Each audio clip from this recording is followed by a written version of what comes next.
अस्सलाम वालेकुम नाज़रीन, मैं हूं ज़मीर हैदर और आप देख रहे हैं प्रोग्राम क्रॉस टॉक। नाज़रीन, लाहौर हाई कोर्ट का फैसला आया और उन्होंने कहा कि जो ट्रेनिंग का सिलसिला शुरू किया DROs का, ROs का, उसको रोक दिया जाए। और ये दरख्वास्त जो है बेसिकली PTI की तरफ से गई थी कि जनाब ब्यूरोक्रेसी के नीचे इंतखाबात नहीं होने चाहिए और उनको उसमें पहले ही लेवल प्लेइंग फील्ड नहीं मुयस्सर है और उनको खदशा ये है कि जो भी इस वक्त ब्यूरोक्रेसी है वो उनके खिलाफ काम कर सकती थी। तो लाहौर हाई कोर्ट ने बाकायदा तौर पर यह कह दिया कि जनाब एक तो इसका लार्जर बेंच भी बनाएंगे, लेकिन उन्होंने कह दिया कि ये जो प्रोसेस है इसको रोक दिया जाए। जिस पर शहबाज शरीफ साहब ने ट्वीट की और उन्होंने कहा कि ये इलेक्शन कमीशन के खिलाफ PTI दरखास्तें इलेक्शन से फरार की मनसूबाबंदी है। और फिर उन्होंने कहा कि जिस तरह पहले वो साइबर और IMF के साथ जो उन्होंने किया ये भी वही एक तरीका है। फिर उन्होंने कहा कि अगर 2018 के इंतखाबात ब्यूरोक्रेसी ने ही डिस्ट्रिक्ट रिटर्निंग ऑफिसर की जिम्मेदारी निभाई थी जिस पर PTI को कोई एतराज नहीं था, तो अब उनको क्या मसला है? PTI मुल्क में आईनी बहरान पैदा करके सियासी अदम इस्तेहकाम चाहती है, जिसकी वजह से अगर 8 फरवरी 2024 के इंतखाबात में ताखिर हुई तो जिम्मेदार PTI होगी। उसके बाद अली जफर और अली गौर साहब ने भी प्रेस कॉन्फ्रेंस की। उन्होंने कहा हम कतई तौर पर यह नहीं चाहते कि इंतखाबात में ताखीर हो, हमने सिर्फ और सिर्फ ये डिमांड की थी कि जी DROs और ROs जो हैं वो उनको नहीं करना चाहिए। और लेकिन एक नई डिबेट छिड़ गई और अब इलेक्शन कमीशन ऑफ पाकिस्तान ने भी फिर प्रेस रिलीज जारी की और उस पर उन्होंने कहा कि जो भी इल्ज़ामात लगाए गए हैं उनको हम जो है मुस्तरद करते हैं PTI की तरफ से जो इल्ज़ामात लगे हैं। और उन्होंने कहा कि अवाम जो अफवाहें हैं कि जी इलेक्शन कमीशन अब इंतखाबात में ताखीर चाहती है, ये गुमराहकुन अफवाहें हैं और इन पर कान ना धरे जाएं। और फिर इलेक्शन कमीशन ने कहा कि तमाम इंतजामात मुकम्मल कर लिए हैं 8 फरवरी को इंतखाबात कराने के लिए। DROs ROs की ट्रेनिंग का सिलसिला भी शुरू कर दिया गया था और उसकी बड़ी वजह यह है कि जब इनकी ट्रेनिंग मुकम्मल होगी फिर शेड्यूल आएगा ताकि फिर वो दरखास्तें रिसीव कर सकें जो कागजात नामजदगी का इजरा कर सकें और फिर वो उनको वापस कर लिया जाए। तो उन्होंने कहा कि जो अब ये फैसला आया इस पर मुशावरत की जा रही है और आइंदा का लाए अमल भी तय किया जाएगा। दूसरी जानिब सियासी गर्मा गर्मी चल रही है। आज मियां नवाज शरीफ साहब ने भी एक बहुत ज़बरदस्त खिताब किया और उन्होंने कहा कि अच्छा खासा चलता हुआ मुल्क तबाह कर दिया। और उन्होंने कहा कि मुझे तो चलो खैर निकाला सो निकाला, लेकिन मुल्क का इतनी तबाही क्यों हुई? इन्हीं तमाम मामलात पर बात करने के लिए पहले सेगमेंट में मेरे साथ मौजूद हैं कमर जमान कायरा साहब, सीनियर रहनुमा पाकिस्तान पीपल्स पार्टी। बहुत बहुत शुक्रिया कायरा साहब। कायरा साहब, ये डिबेट जो अब एक शुरू हो गई है कि जी वो ताखीर चाहता है, वो ताखीर चाहता है, एक्चुअली इसके पीछे PTI तो उन्होंने वाज़े तौर पर कह दिया कि हम तो किसी भी तरह 8 फरवरी से आगे नहीं चाहते कि इंतखाबात की तारीख जो है आगे जाए। और शहबाज शरीफ साहब ने वाज़े तौर पर, जिस तरह मैंने आपको बताया, कि इल्ज़ाम लगा दिया है कि जनाब ये PTI की कारस्तानी है। हालांकि परेशानी ज़्यादा मुस्लिम लीग नून को है, जिसकी वजह से वो शायद इंतखाबी अलाइंसेस में भी जा रहे हैं और जिस तरह पंजाब में भी IPP के साथ और PMLQ के साथ जो है वो इंतखाबी इत्तेहाद और सीट एडजस्टमेंट कर रहे हैं। तो आप क्या देखते हैं कि ये इसमें कौन सच्चा कौन झूठा हो सकता है? बहुत शुक्रिया। गुजारिश ये है कि जमातों का अपना अपना मौक़िफ़ है ना। मैं अपनी जमात की तरफ से बात करूंगा तो मैं तो कभी नहीं अपनी गलती एडमिट करूंगा या कमजोरी। इसी तरह PTI हो या मुस्लिम लीग हो वो भी नहीं करेंगे। तो देखना इसको इस तरह है कि ये किसको सूट करता है। मसलन क्या हुआ, PTI की तरफ से एक पिटीशन होती है, इलेक्शन के अमल को रोक दिया जाता है। ये रोक देना ही है ना एक तरह के, उनके DROs ROs की ट्रेनिंग जो होती है वो उसको रोक दिया। उसका पिटीशन जो है वो उनका नोटिफिकेशन विड्रा हो गया या मुअत्तल हो गया। अब अर्ज यह है कि ये मामला किसको सूट करता है। दुरुस्त फरमाया आपने कि इस वक्त मुस्लिम लीग टाइम गेन करने की कोशिश में हो सकती है इसलिए कि उनको चीजें कॉम्प्लिकेट नजर आ रही है। वो समझ रहे हैं कि जो हम ख्याल कर रहे थे कि आसानी से चीजें हमारे हक में तब्दील हो जाएंगी, वो नहीं हो रही। मेरी जमात का मौक़िफ़ तो बड़ा वाज़ेह है। हम तो बहुत दिनों से ये बात कह रहे हैं, बल्कि आज अगर इलेक्शन का माहौल बना है कुछ या थोड़ा बहुत, तो वो वाहिद पीपल्स पार्टी की एक स्ट्रगल है जिसने मुतालबा किया कि इलेक्शन कराया जाए, फौरन कराया जाए।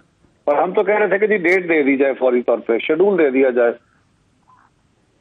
और उस पे इलेक्शन कमीशन ने तहर्रुक किया। बहुत लोगों ने इतराज हम पे उठाए। अब जो है वो पीटीआई ने एक पिटीशन दायर की है। पीटीआई को क्या सूट करता है? क्या इमीडिएट इलेक्शन पीटीआई को सूट करते हैं? तो मेरी दानिश में ऐसा नहीं है। पीटीआई की क़यादत इस वक्त मुश्किल में है, पीटीआई के लोग इस वक्त मुश्किल में है। टाइम गेन हो, ये मुस्लिम लीग को सूट करता है, पीटीआई को सूट करता है। पीटीआई का फायदा क्या है? पीटीआई का फायदा यह है कि जितना डिले हो जाए उनकी क़यादत जो है उसके लिए भी आसानियां पैदा हो सकती हैं, रास्ते हमवार हो सकते हैं। इस वक्त एक प्रेशर की कैफियत है, लेकिन उन्होंने जानते बूझते ये किया भी खुद है। जानते बूझते कैसे किया? कि जब उन्हें पता था, जब इलेक्शन कमीशन ने अदलिया से जजेस मांगे आरओज डीआरओज के लिए, तो अदलिया ने रिफ्यूज कर दिया कि हम जजेस नहीं देंगे। अदलिया से मुराद हाई कोर्ट से। सही। और पीटीआई को ये पता था। अब पीटीआई कह रही है कि जी जो जुडिशरी के ऑफिसर्स हैं वो तो जुडिशरी नहीं दे रही, और जो एग्जीक्यूटिव है उसके जरिए पीटीआई नहीं चाहती, तो फिर किससे कराया जाए इंतखाब? फौज के लोग कराएं क्या? और कौन होगा? एग्जीक्यूटिव में सिर्फ ये कोई एसीज डीसीज तो नहीं होते ना, हेल्थ के ऑफिसर्स होंगे, रेवेन्यू के ऑफिसर्स होंगे, एजुकेशन, बाकी महकमों के होंगे, तो फिर और कौन करेगा? तो ये तो बड़ी अजीब बात है। इनको पता था कि ये जो हम करने जा रहे हैं इसके नतीजे में चीजें डिले हो सकती है। मेरा ख्याल है कि ये इन्होंने ये चीज कैलकुलेट करके की है कि इसके नतीजे में एक तातुल आ जाएगा, और उस तातुल के नतीजे में एक दफा इलेक्शन मुअत्तल हो जाएगा या इलेक्शन का अमल डिले हो जाएगा, जो बहुत अफसोसनाक है। और तीसरा एक और चीज भी है, ये फौरी तौर पे मियां साहब के केसेस लग रहे हैं, उधर से साबका आर्मी चीफ और आईएसआई चीफ के ऊपर जो केस है वो शुरू हो गया है। मुल्क के अंदर जो एक मुबाहिसा है वो कंफ्यूजन का है। लोग क्लैरिटी के साथ किसी तरफ नहीं देख पा रहे, बल्कि अगर सारी तवज्जो इधर होती कि इलेक्शन क्यों डिले हो रहे हैं, कौन क्या कर रहा है, तो चीजें और तरह होती। लेकिन अब एक ही वक्त में, मतलब अभी आप अभी खबरनामा चला तो उसकी ब्रेकिंग न्यूज तो यही थी इलेक्शन की, लेकिन उससे अगली थी जो अदालत के अंदर मियां साहब की कार्रवाई है, फिर मियां साहब के अपने ऊपर केसेस की इशूज है। तो इस तरह का जो सूरत हाल है, इसमें एक अजीब कंफ्यूजन वाली सूरत हाल है। और मैं समझता हूँ कि ये पीटीआई ने कैलकुलेट करके किया है, उनको इल्म था, वरना कौन कराएगा? यानी ये भी तो बता दें कि अगर अदलिया नहीं और एग्जेक्टिव भी नहीं तो फिर कौन? ये बिल्कुल एक बड़ा वैलिड क्वेश्चन बनता है कायरा साहब। अब एलियंस को तो बुलाने से रहे, खलाई मखलूक को तो बुलाने से रहे कि आके वो इंतखाबात करें। फौज को हम पोलिंग स्टेशनों के अंदर आने नहीं देते, हम तो कहते हैं बाहर खड़ा करें। सही, बिल्कुल सही। ये सबकी डिमांड है। और उसके अलावा जो बाकी तमाम डिपार्टमेंट है, को खाली ये जो डिस्ट्रिक्ट मैनेजमेंट है यही तो नहीं ना होती थी, जो सिविल सर्विस है, बाकी भी जितने लोग हैं सारे महकमे वो प्रोविंशियल गवर्नमेंट्स के, उनके जरिए अगर कराएंगे उस पर भी एतराज होगा। बिल्कुल। कायरा साहब, आसिफ अली जरदारी साहब ने 2013 के इंतखाबात को आरओज का इलेक्शन डिक्लेयर किया, 2018 को आरटीएस के भीड़ चढ़ा दिया गया, और अब जो सूरत हाल बन रही है वो भी आपके सामने, आपने उसको बड़ा क्लियरली बताया कि कौन किसको सूट करता है। और यकीनन ऑन ग्राउंड अभी तक फील शायद यही है कि पीटीआई है ऑन ग्राउंड शायद टफ टाइम दे सकती है पीएमएलएन को, तो पीएमएलएन डिले चाहती है। पीटीआई जिस तरह आपने कहा कि वो चाहती है कि उनके ऊपर जरा सख्तियां कम हो जाएं, और फिर बल्ले का निशान के हवाले से भी अभी वो तलवार उनके ऊपर लटक रही है। ये यकीनन आ जाए उसमें। यस जी सर, उसमें क्लैरिटी आ जाए। अभी फर्ज करें हाई इलेक्शन कमीशन उनको अगर नहीं देता तो वो अदालतों में जाएंगे, उनको थोड़ा टाइम गेन हो, तो इसमें वो उनके लिए भी सूट करता है। बिल्कुल बिल्कुल, ये यकीनन सूरत हाल तो ऐसी ही है। लेकिन अब तरह थोड़ा सा जरा इसके दूसरी तरफ का भी देखें। अभी तो ये इलेक्शन कमीशन और लाहौर हाई कोर्ट का एक इशू जिसमें PMLN का भी एक मौक़िफ़ आ गया शहबाज शरीफ साहब की ट्वीट से, और फिर PTI के भी जो है मौक़िफ़ सामने आ चुका हुआ है। फिर इलेक्शन कमीशन ने वाज़े तौर पर, सारे कहेंगे, कोई भी नहीं कहेगा। इलेक्शन कमीशन ने भी वाज़े तौर पर कह दिया कि जी जो इस वक्त आज जो सूरत हाल है इसके जिम्मेदार इलेक्शन कमीशन को नहीं ठहराया जा सकता। अब मौलाना फजलुर रहमान साहब की आज एक स्टेटमेंट मुख्तलिफ अखबारात में छपी हुई है कि मुल्क में इतना खून रेजी हो रही है और आपको इंतखाबात की पड़ी हुई है। एक जरा ये भी रखिएगा ज़हन में। अमीर मुकाम साहब फरमाते हैं कि जी कुछ जो मौसम की सख्तियां हैं उनके हल्के में बहुत ज्यादा होती हैं, बर्फ होती है, तो वहां पे इंतखाबात बहुत मुश्किल हैं। फिर कादिर बख्श बलोच साहब, जो आपके लेफ्टिनेंट जनरल रिटायर्ड कादिर बख्श बलोच साहब, वो कहते हैं कि जी सिक्योरिटी के मामला बहुत सारे कुछ हलकों में हो सकते हैं, तो वहां पे सिर्फ मौखर कर दिए जाएं, लेकिन 8 फरवरी को जनरल इलेक्शन होना चाहिए।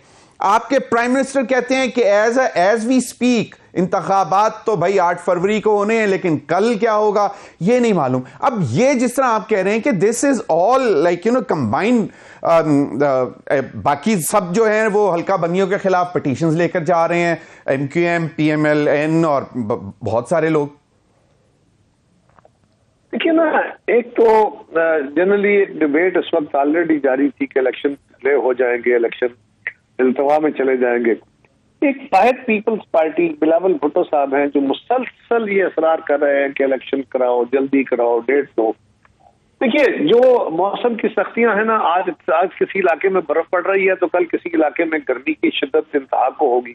सही। तो ये तो चलता रहेगा। क्या बर्फबारी से या शिद्दत से, मौसम से वहां जिंदगी के मामूलात रुक जाते हैं, कारोबार हयात रुक जाती है? ऐसा नहीं है, जिंदगी चलती रहती है। हाँ, उसमें ज्यादा लोगों की पार्टिसिपेशन कम हो जाती है, एक्टिविटी कम हो जाती है, लेकिन जिंदगी चलती रहती है। तो आपने इसके साथ चलना है। लॉ एंड ऑर्डर की सूरत हाल या सिक्योरिटी सिचुएशन 2008 से खराब तो नहीं है, 2007 से खराब तो नहीं है, जब पूरे मुल्क में बम धमाके हो रहे थे। बिलाशुबा बहुत तकलीफ थे, बिलाशुबा बहुत खतरनाक बात है। लेकिन जब दूसरी तरफ ये भी देखने की जरूरत है कि मुल्क के जो बड़े मसाइल हैं उसमें इकोनॉमी है, उसमें लॉ एंड ऑर्डर है, उसमें फेडरेशन के इश्यूज हैं। ये सारी चीजें, इनको ठीक करने के लिए आपको अच्छी गवर्नेंस चाहिए, काबिल एतमाद गवर्नेंस चाहिए। और काबिल एतमाद गवर्नेंस की तरीकाकार क्या होगा? आप इलेक्शन करा के मुंतखब हुकूमत लेके आइए। काबिल एतमाद गवर्नेंस आइन के तहत आएगी ना, सही, आइन के मुताबिक आएगी। और आइन के मुताबिक इस मुल्क में एक सियासी अमल के तहत, इंतखाबात के तहत मुंतखब हुकूमत आएगी। और जब वो मुंतखब हुकूमत आए और उसका जरिया इंतखाब हो, तो फिर इंतखाब का इल्तवा करके तो आप इस अमल की बेहतरी की तरफ नहीं जा रहे, नुकसान कर रहे हैं। ऑर्डर मसाइल में से एक मसला है जिसका हल इलेक्शन के जरिए होना है। सही। इलेक्शन का इल्तवा मसले का हल नहीं। बिल्कुल सही। जिस तरह आपने कहा कि मुआशी इस्तेहकाम आएगा सियासी इस्तेहकाम से, और सियासी इस्तेहकाम आएगा इंतखाबात से, और हम कन्विंस हैं कि 8 फरवरी को ही इंतखाबात होंगे। और ये जो क्यास आ रही हैं, जिस तरह इलेक्शन कमीशन ने भी कहा कि हमारी तैयारी पूरी मुकम्मल है, ट्रेनिंग शुरू हो गई हुई थी, लेकिन इस जो लाहौर हाई कोर्ट का ऑर्डर आया उसके आने के बाद हम थोड़ा सा गौर कर रहे हैं कि इस पर, और जल्द ही वो इस पर आइंदा का लाहे अमल भी बताएंगे।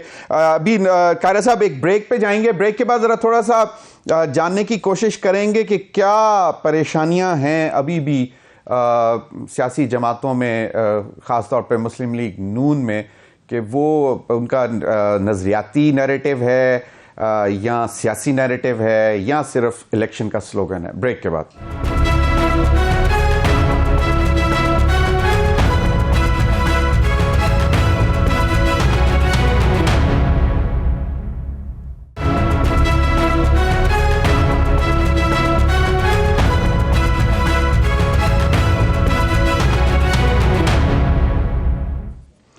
वेलकम बैक नाज़रीन। कमर ज़बान कायरा साहब, सीनियर रहनुमा पाकिस्तान पीपल्स पार्टी, हमारे साथ मौजूद हैं। कायरा साहब, आज मियां नवाज शरीफ साहब ने कौम से खिताब किया और ये एक बड़ा ही वो जो सेट जिस पे वो बैठे हुए थे, एक तरफ पाकिस्तान का झंडा, दूसरी तरफ अपनी जमात का झंडा, और दरमियान में से बाकायदा ऐसे लग रहा था कि जिस तरह प्राइम मिनिस्टर बनने के बाद का खिताब है। लेकिन उस खिताब में एक तो उनका लहजा कुछ थोड़ा सा जो है वो हम पिछले कुछ दिनों से देख रहे हैं कि वो कहते हैं कि जी इंतकाम तो मैंने अल्लाह पे छोड़ा था लेकिन हिसाब लूंगा। ये एक बड़ी दिलचस्प सी सूरत हाल है। दूसरा वो कहते हैं कि चलो जो मेरे साथ तो किया सो किया, मुल्क के साथ क्यों खराबी की, लेकिन फिर वो 16 महीने का जवाब देने को कोई तैयार नहीं है। आप कहते हैं कि जी पीपल्स पार्टी कहती है कि जी पीडीएम को अपना हिस्सा मानना चाहिए, जो उनके हिस्से में था वो उसके जवाब दें, जो हमारे हिस्से में था हम उसके जवाब दें, और जो अवाम की इस वक्त परेशानी है वो टोटली पीएमएलएन उसकी जिम्मेदार है। कमर ज़मान कायरा साहब, सच्ची खुशी तब हासिल होगी जब अवाम को बेल मिलेगी, और उन्होंने कहा कि मैं तो जेल में मुझे डाला, मैं और भी जेल में रह सकता था। बाकी बातें आपने सुन ली, जरा प्लीज इस पर कमेंट कर दें सर। देखिए, उनकी अपनी राय है, मियां साहब का एक नुक्ता नजर है। पहली बात तो यह है कि हम पहले ही कह रहे हैं ना कि मियां साहब तो इस तरह बिहेव कर रहे हैं लोगों के सामने और इस तरह उनको फैसिलिटेट किया जा रहा है, वो तो बातें ही इस मुल्क के हुक्मरान के तौर पे कर रहे हैं। बहरहाल ये उनकी राय है, उनका तरीकाकार है। लेकिन जमीन सवाल ये है कि मियां साहब कहते हैं मैं इंतकाम नहीं लूंगा और मैं हिसाब लूंगा, तो इंतकाम हिसाब के जरिए ही होता है और तो कोई जरिया नहीं होता। लाठ उठा के तो कोई किसी के पीछे नहीं चलता।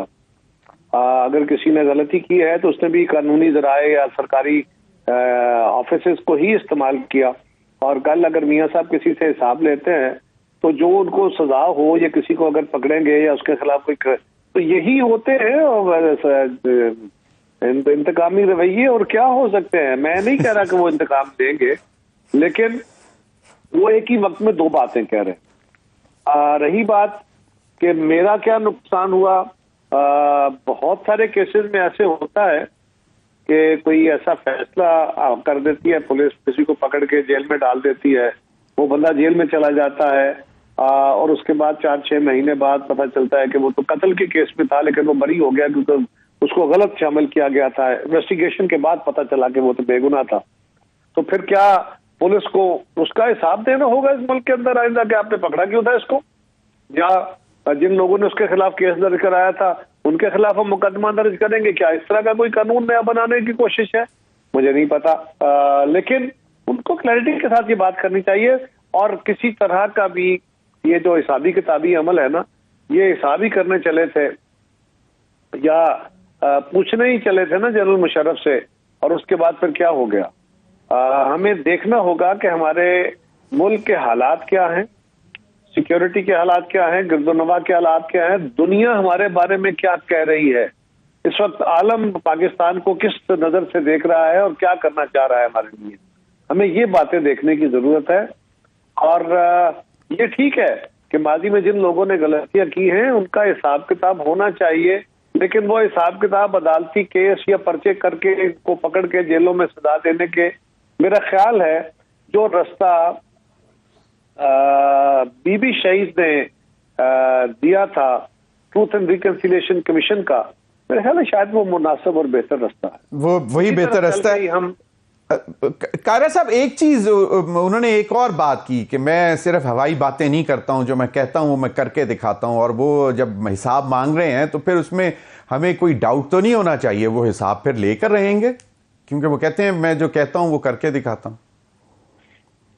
देखिए, ये तो खैर डिपेंड करता है पाकिस्तान की, ये जो बात मैं कहने लगा हूँ ये लोग उसको मेरी कमजोरी और पता नहीं क्या क्या माने बनाएंगे, लेकिन पाकिस्तान की अपनी एक तारीख है, तो इसके लिए तरीकाकार जो है, रास्ता जो है, उसके ऊपर इख्तलाफ जरूर मौजूद है।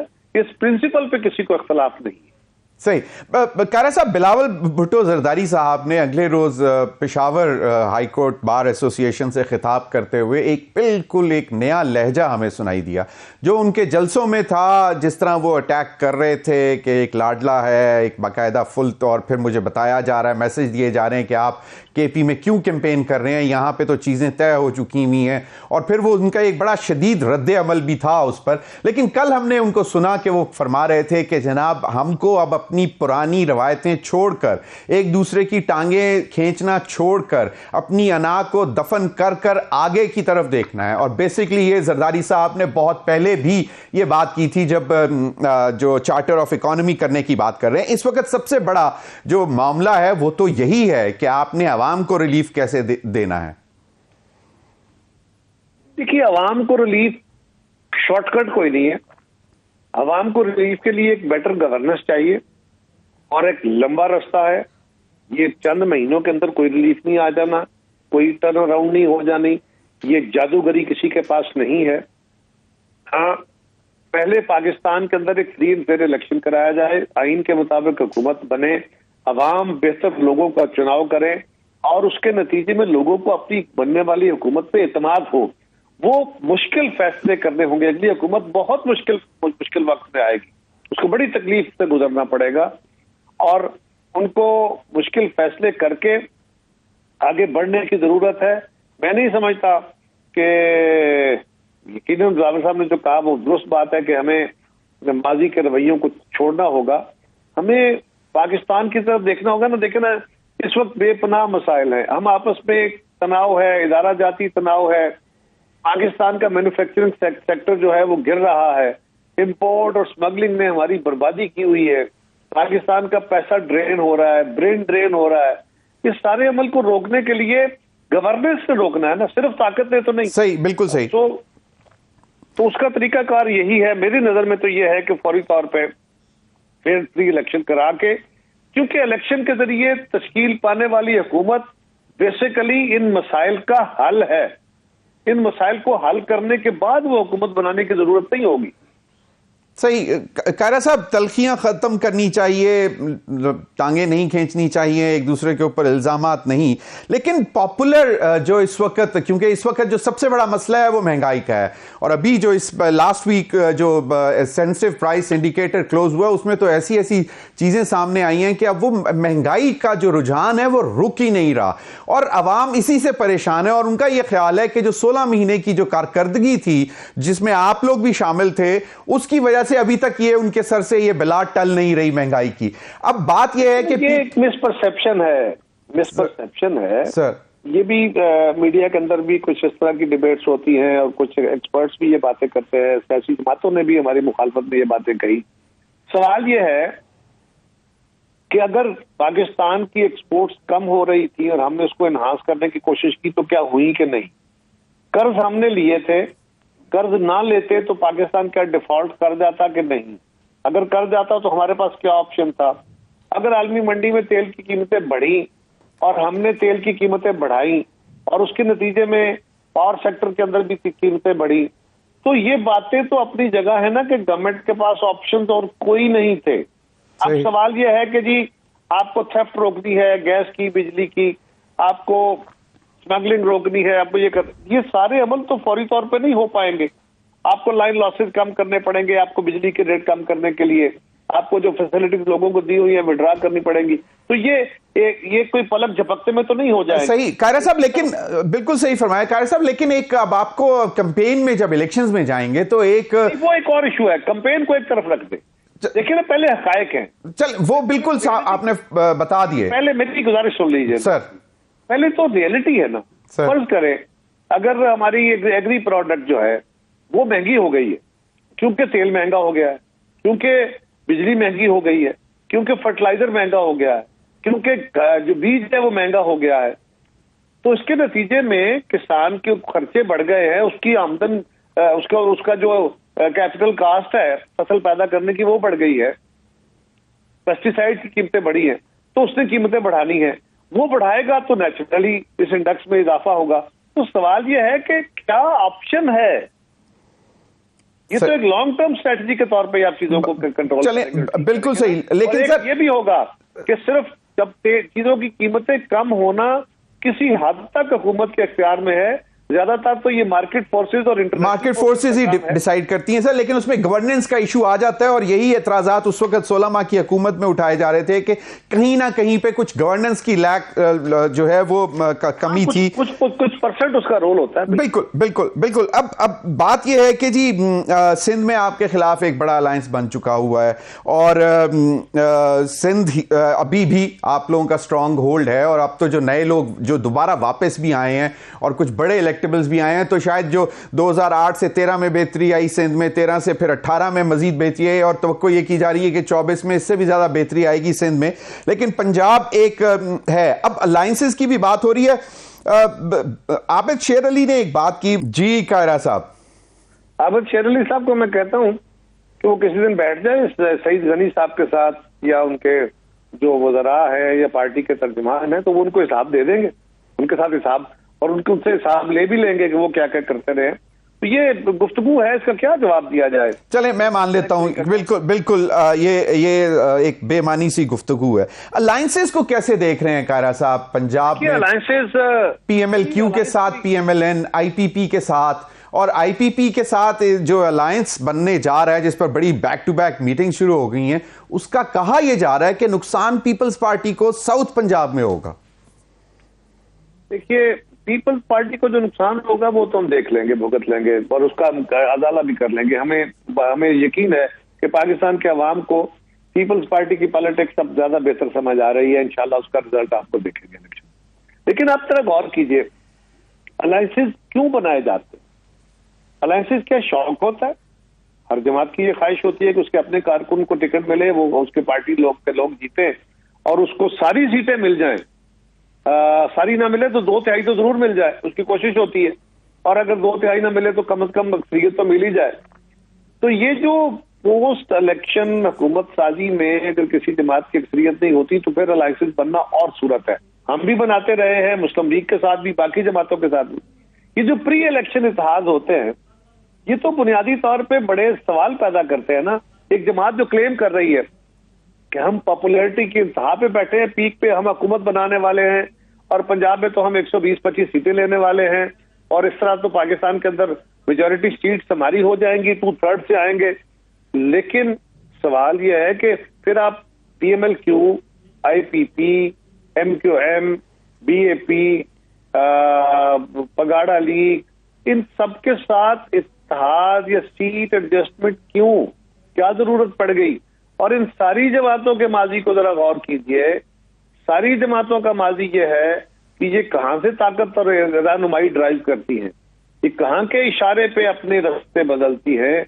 क्या इनके इलेक्टोरल अलायंस, हुक्मरानी के अलायंस, जब आप पार्लियामान में होते हैं या असेंबली में होते हैं तो हुकूमत साजी में तो जमातें एक दूसरे से एडजस्ट करती हैं, लेकिन ये जमातें एक ऐसी जमात के साथ एडजस्टमेंट कर रही हैं जिसको कोई जरूरत नहीं है, वो उसके बकौल वो कहते हैं हमें तो जरूरत ही नहीं है। सही। तो फिर कुछ तो है जिसकी पर्दादारी, वो क्या कहते हैं, बेखुदी बेसबब नहीं गालिब। कुछ तो है जिसकी पर्दादारी। चले किसी चीज की तो पर्दादारी है। लेकिन कायरा साहब, अब पीपल्स पार्टी आपने कहा कि कतई तौर पर परेशान नहीं है, और हम आपकी लीडरशिप, आप लोग भी कहते हैं कि देयर इज अ सरप्राइज जो पीपल्स पार्टी देगी। मैं ये नहीं पूछता कि वो सरप्राइज क्या है, लेकिन उसके खदोखाल किस तरह बनेंगे उस सरप्राइज के, अगर वो अच्छी खबर है। सर, सरप्राइज बड़ा सिंपल है। सरप्राइज है पाकिस्तान के लोगों का वोट, और पाकिस्तान के लोगों का वोट अब लोगों के पास हम जा रहे हैं, अपना नुक्ता नजर लोगों के पास चेयरमैन साहब दे रहे हैं,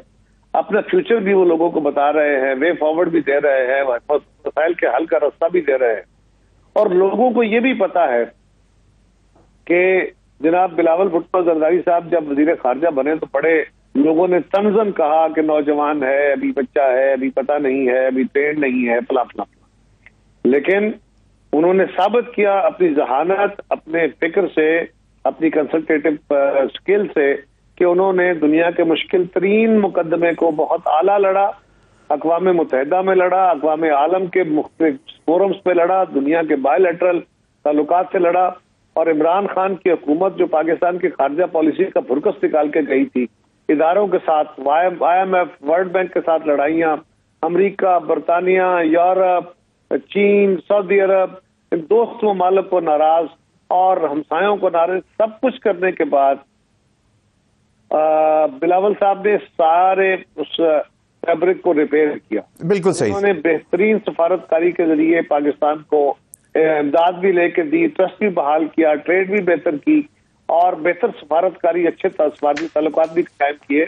तो उन्होंने साबित किया कि वो इंशाअल्लाह बतौर वजीर आजम जब आएंगे तो उनमें ये सलाहियतें मौजूद हैं कि इस मुल्क की नौजवान क़यादत जो है वही नौजवानों के मसाइल और इस मुल्क के मसाइल हल करें। चलें कायरा साहब, बिल्कुल मानने को तैयार हैं कि आपने कहा कि जब वो वजीर आजम आएंगे, लेकिन इस पर आसिफ जरदारी साहब के थे कि अभी वो अंडर ट्रेनिंग है, लेकिन यकीनन हमारी ख्वाहिशात ये हैं कि जो भी हो मुल्क के लिए बेहतर हो। बहुत बहुत शुक्रिया कमरजमान कायरा साहब आपके वक्त का। नाज़रीन, वक्त हुआ एक ब्रेक का। ब्रेक के बाद हाजिर होंगे तो हमारे साथ होंगे शेख रुहेल असगर साहब, सीनियर रहनुमा पाकिस्तान मुस्लिम लीग नून।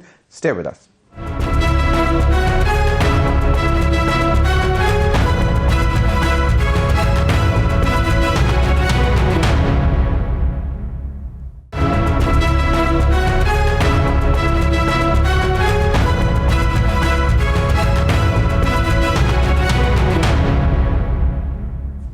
वेलकम बैक नाज़रीन, हमें ज्वाइन किया शेख रुहेल असगर साहब ने, सीनियर रहनुमा पाकिस्तान मुस्लिम लीग नून। शेख साहब, आज की जो सबसे बड़ी कंट्रोवर्सी है जिस पे शहबाज शरीफ साहब ने भी ट्वीट किया और उन्होंने कहा कि ये जो भी हाई कोर्ट का फैसला आया है कि DROs ROs की ट्रेनिंग रोक दी जाए, इसके पीछे PTI है और PTI राह फरार इख्तियार करना चाह रही है। उसके बाद PTI की जो लीडरशिप है इस वक्त जो भी है, उन्होंने कहा यह गलत तासुर है और हम कतई तौर पर 8 फरवरी से आगे इंतखाबात को नहीं जाने देंगे और हम चाहते हैं कि जो हमारी पिटीशन थी उसको उसी तनाजुर में देखा जाए कि एग्जीक्यूटिव से हमें सवालात हैं कि हमें लेवल प्लेइंग फील्ड पहले नहीं मिल रही और उनके बाद मिल रही। इस पर से जरा कमेंट कर दें।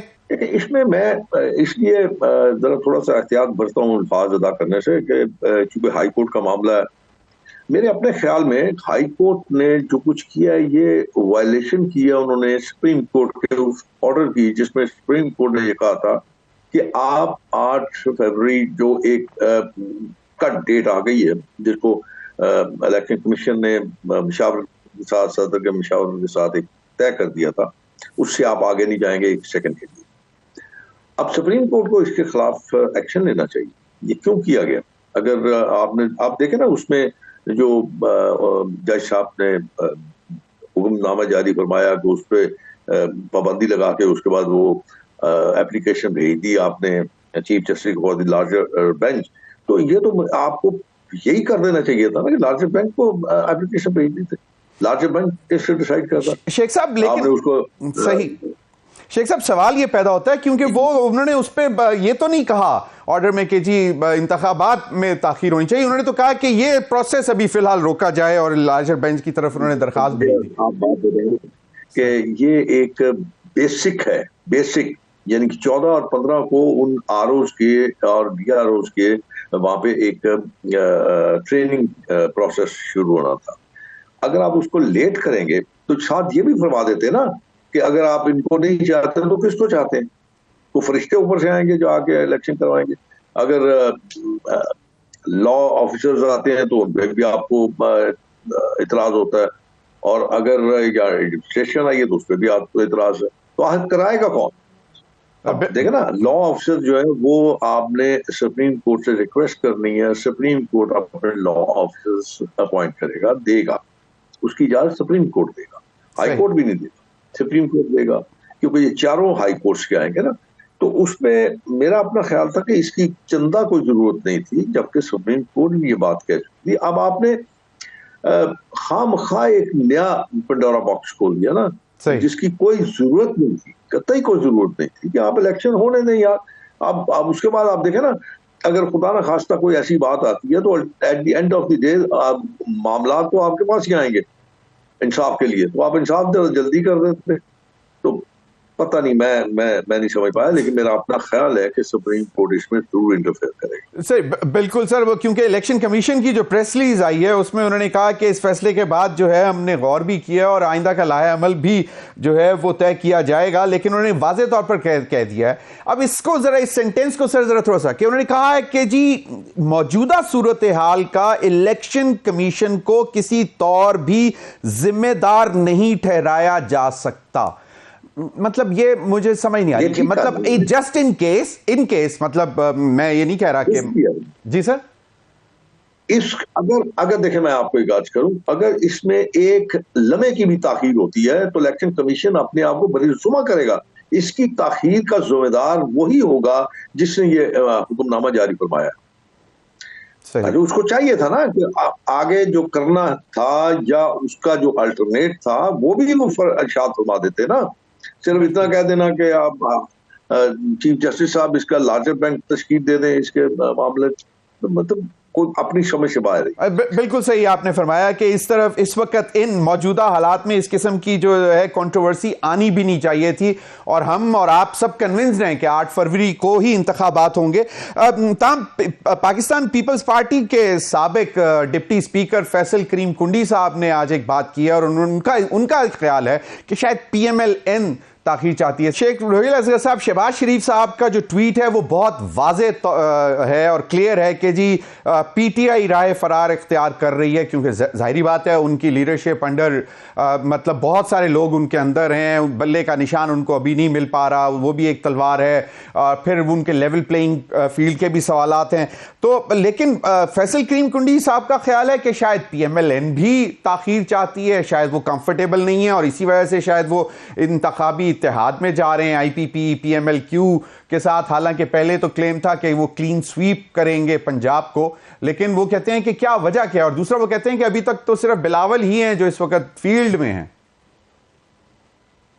मैं ऐसे गैर संजीदा लोगों के बातों का जवाब मैं नहीं देता यार, मैं इस कंट्रोवर्सी में नहीं पढ़ना चाहता। मैं उसको पहले भी एक दफा मैंने मशवरा दे चुका हूँ आपके किसी पता नहीं किस चैनल से, कि उसको चाहिए अपने जाके हल्के में कंसंट्रेट करे, अपने इलेक्शन पे तवज्जो दे।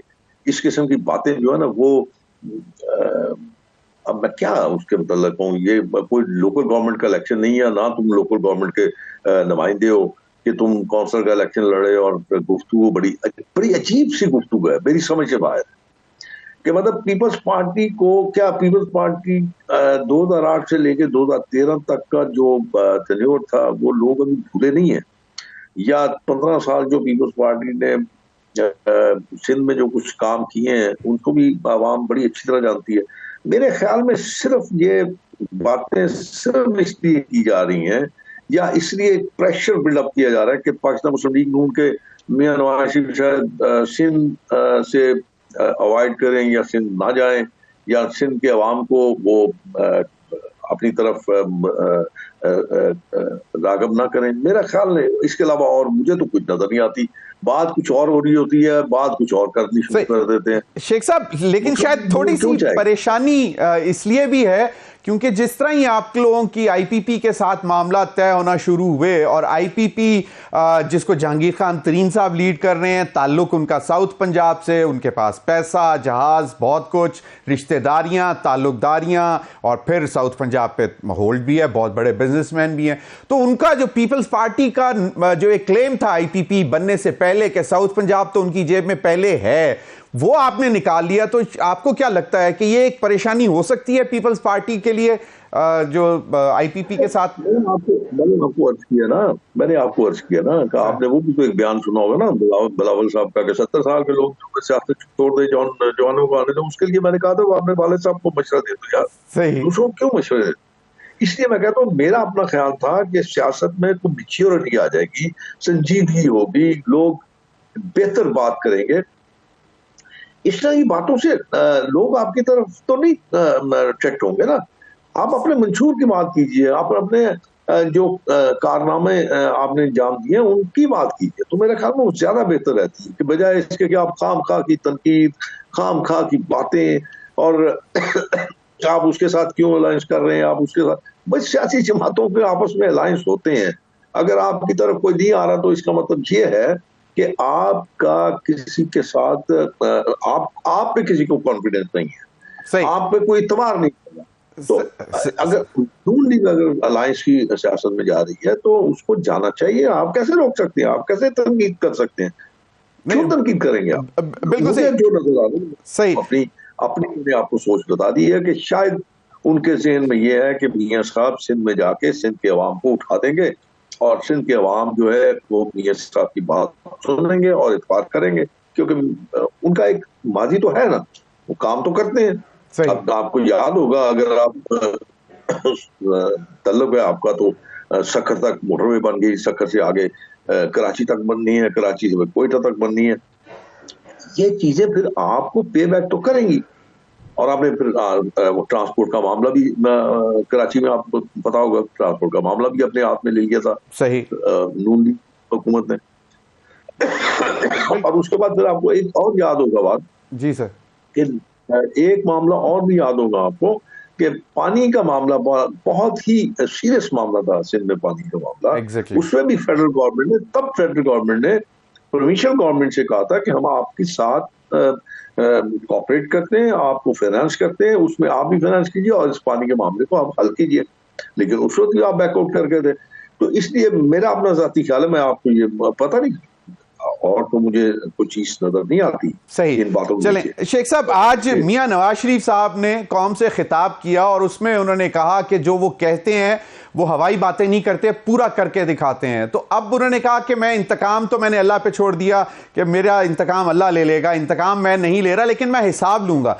तो अब हम इस बात पर यकीन कर लें कि मियां साहब कहते हैं कि मैं जो कहता हूं करूंगा, तो हिसाब लेंगे, और हिसाब जब लेंगे तो वो फिर इंतकाम से मुख्तलिफ कैसे होगा? नहीं, मैं नहीं, वो मैं आपको गुजारिश करता हूँ, मेरा अपना एक मानना है कि मेरी, शायद हो सकता है मैं गलत भी हूँ, मेरी सोच भी गलत हो, मैं इस बारे में ये कहता हूँ कि ना उन्होंने किसी से इंतकाम लेना, ना उन्होंने किसी से बदला लेना। हाँ, ये जरूर है कि अगर पाकिस्तान का नुकसान हुआ है, पाकिस्तान के अवाम का नुकसान हुआ है, तो वो उन इंस्टीट्यूशंस के हेड्स को ये कह सकते हैं कि इन साहिबान के ये एविडेंसेस है, ये इन्होंने हरकत की है, ये इनकी वजह से पाकिस्तान अंधेरों में डूब गया, पाकिस्तान के साथ मुआशी तौर पे बदहाली हुई, अवाम को महंगाई का सामना करना पड़ा। तो आप अपने इंस्टीट्यूशंस के उन साहिबान से आप खुद एक जो उनका एक अपना तरीका है अकाउंटेबिलिटी का, उस अकाउंटेबिलिटी का तरीके से वो अपने आप को उनसे अगर हिसाब लेंगे तो वो खुद ले सकते हैं। मियां साहब उनको जरूर इस बात पे करेंगे और कन्विंस करेंगे कि ये इनकी वजह से हुआ। तो फिर देखें, आप आने वाला वक्त बताएगा, जब मियां साहब इंशाल्लाह प्राइम मिनिस्टर होंगे तो फिर ये मामला फिर उस वक्त उठाए जा सकते हैं। बिल्कुल, उस वक्त उठाए जा सकते हैं। शेख रोहेल असगर साहब, यकीनन है, मामलात हैं। अभी हमने हाल ही में जलालपुर जट्टा में मरियम नवाज साहिबा का जलसा देखा, और 21 अक्टूबर के बाद काफ़ी, मतलब 21 अक्टूबर के बाद पहला हमने देखा जो कि साइजेबल जलसा था, बड़ा था। अब ये एक तासुर जो दिया जा रहा है कि अभी तक शायद PMLN थोड़ी सी घबरा रही है पब्लिक में जाने से, बड़े मतलब जलसे करने से, कि शायद लोग अभी तक उस तरह उनके साथ निकलने को तैयार नहीं है। इस तासुर को आप कैसे देखते हैं? कि क्योंकि ज़्यादातर लोग जो कि दूसरी जमातों के हैं, लेकिन वो अभी भी कहते हैं कि शायद एक PTI की जो ग्राउंड पे सपोर्ट है, नौजवान वोटर, वो अभी भी दूसरी तरफ खड़ा। देखिए, मुझे किसी और का तो पता नहीं है, मैं एक सियासी वर्कर हूँ। यकीन कीजिए, मैं आज भी अपने हल्का इंतखाब से होके आया हूँ, मीटिंग्स अटेंड करके आया हूँ, शादियां अटेंड करके आया हूँ। मुझे तो ऐसा कुछ नजर नहीं आता। मेरी समझ से बाहर है, ये कौन तासर पैदा कर देता है, कौन ये चीजें प्रोपेगेंडा के तौर पे इस्तेमाल करता है। अब इसको आप रोक तो नहीं सकते ना, आप किसी की जुबान को रोक नहीं सकते, किसी की सोच को रोक नहीं सकती, किसी की ख्वाहिश को रोक नहीं सकते। तो ये एक अजीब सी एक मंतक है कि शायद अवॉइड करते। क्यों अवॉइड करेंगे? सियासतदान कभी अपने हलकों से या अपने अवाम से दूर रह सकते हैं, वो बिल्कुल जाएगा। हाँ, ये कर लीजिए, आप साइज छोटा हो सकता है जलसे का, मीटिंग का साइज छोटा हो सकता है, वहां पे तादाद कम हो सकती, तादाद ज्यादा हो सकती है, लेकिन ये मुमकिन नहीं है कि सियासतदान अपने अवाम से या अवाम अपने सियासतदान से, अपने हल्के के इंतखाब के लोगों से दूर रह सकें। ये ऐसी, मेरे ख्याल में शायद वही लोग जो एक ऐसी सोच रखते हैं कि जो शायद पाकिस्तान मुस्लिम लीग नून के शायद ज़हनी तौर पे खिलाफ होंगे। अच्छा शेख साहब, टिकटों की मीटिंग्स चल रही हैं, और अब कहा यह जा रहा है कि एक एक हल्के से 12-13 लोगों ने टिकट्स अप्लाई किए हैं PMLN के। अंडरस्टूड बात है। अब कुछ commitments 2022 9 April 2022 vote of no confidence जो अब लाए थे, तो उस वक्त कुछ लोगों से के साथ कमिटमेंट्स की थी। अब वहां उसको लेकर और फिर सीट एडजस्टमेंट्स भी हो रही हैं पीएमएलक्यू के साथ भी, आईपीपी के साथ भी, तो कोई परेशानी? क्योंकि लोग आपके कुछ डाई हार्ड वर्कर्स जो हैं वो नाराज हो रहे हैं कि जी ये तो हमारा मतलब साल की मेहनत हमारी, और आप किसी और को टिकट दे दें। तो उस सूरत हाल में अभी क्या बन क्या रहा है? परेशानी है कोई पीएमएलएन के कैंप में? मैं नहीं ख्याल, देखे मैं बात सुने, बात ये है कि हर किसी का हक है अप्लाई करना, टिकट अप्लाई करना हर किसी का हक है। जो ये समझता है कि पाकिस्तान मुस्लिम लीग के साथ उसको बसता है, अप्लाई कर सकता है उसको आप रोक तो नहीं सकते। हाँ, डिसीजन पाकिस्तान मुस्लिम लीग उनके अकाबरीन ने करना, वो क्या डिसीजन करते हैं, किस को बुनियाद बना के डिसीजन करते हैं, ये तो फिर वो ही बेहतर आपको जवाब दे सकते हैं। लेकिन मेरा नहीं ख्याल, मैंने ऐसा कुछ सुना नहीं है कि कोई इतना कोई सीरियस मामला है। हाँ, एक दो जगह पे होगा, वो होता है, हर सियासी जमात में होता है। कोई जरूरी तो नहीं है कि आप बिल्कुल स्मूथली सब कुछ चलता रहे। सर, आपके साबिक लीडर ऑफ द ऑपोजिशन का सबसे बड़ा इशू जो है वो पार्टी के अंदर यही है कि राजा रियाज साहब को आप अब दे देंगे, और आपके मतलब वहां पे राना एहसान Afzal young fire brand PMLN leader हैं, उनके वाले साहब कितनी दफा एमएनए रहे हैं। एक वो मसला, फिर नवाब शेर वसीर साहब का मसला, तो तलाल चौधरी और ये बाकी मतलब इश्यूज मुख्तलिफ जगहों पे आ रहे हैं, फिर जहां पे सीट एडजस्टमेंट करने जा रहे हैं पीएमएल को। मैंने आपको गुजारिश की है कि अगर एक एमएनए खड़ा होता है तो उसके नीचे 2 एमपी होते हैं, और ऐसा बिल्कुल नहीं है। कहीं ना कहीं जो हैं आपके जो नून लीग के लीडर का काबरीन है, वो इस बात से बिल्कुल लगा होंगे और वो इसको एडजस्ट कर लेंगे, कहीं ना कहीं कोई ना कोई रास्ता निकालेंगे। सही। सर, लास्ट क्वेश्चन, मियां नवाज शरीफ साहब ने सिंध का शेड्यूल कर दिया है, वो जा रहे हैं, और बिलावल भुट्टो जरदारी साहब ने गुज़िश्ता रोज कहा है कि अब हमें जाती अना, एक दूसरे की टांगें खींचना और जो सख्त अल्फाज हैं उनको अब खत्म करके मिलकर चलना है। अब इस सारी बात को देखकर क्या मियां नवाज शरीफ साहब की कोई मुलाकात शेड्यूल हो सकती है आसिफ अली जरदारी साहब के साथ? 16 महीने आप इकट्ठे रहे हैं मुशावरत में, मुलाकातों में। आखिरी मुलाकात मेरे ख्याल में जुलाई में दुबई में हुई थी इनकी। नहीं, इसमें मैंने आपसे सियासतदान एक दूसरे को मिलते रहते हैं, इसमें तो कोई पाबंदी नहीं है, मिलने में तो कोई पाबंदी नहीं है। मिलने में आसिफ जरदारी साहब की और मियां नवाज शरीफ साहब की मिलने में कोई पाबंदी नहीं। तो मैंने आपको एक अपनी एक सोच मैंने आपको बता दी थी। अभी आपने मुझे शायद फरमाया है कि मियां साहब ने शेड्यूल अनाउंस कर दिया सिंध में जाने का। तो देखें, सिंध में जाने का, सिंध इस मुल्क का हिस्सा है, पाकिस्तान का एक हिस्सा है। मियां साहब का पाकिस्तान मियां साहब का भी है, उतना ही है जितना आसिफ जरदारी साहब का, बिलावल भुट्टो साहब का। आज बिलावल भुट्टो साहब इतनी खूबसूरत और बड़ी इखलाक और मीठी जुबान इस्तेमाल कर रहे हैं। काश ये थोड़े दिन पहले भी आप इसी तरह की जुबान इस्तेमाल करते तो मेरे ख्याल में शायद इतनी तलखियां ना बढ़ती और ना ही इतनी गलतफहमियां पैदा होती। मैं इसलिए अक्सर इसको ना कहता हूँ और अभी कह देता हूँ कि इंसान को बोलने से पहले अपने अल्फाज का चुनाव दुरुस्त करना चाहिए। बिल्कुल सही। शेख रोहिल असगर साहब, बहुत बहुत शुक्रिया आपके वक्त का, और जो बिल्कुल आपने सही फरमाया कि इंसान को बोलने से पहले अपने अल्फाज तोलने चाहिए। नाज़रीन, अब तक के लिए इतना ही, इजाज़त दीजिए। अल्लाह हाफ़िज़।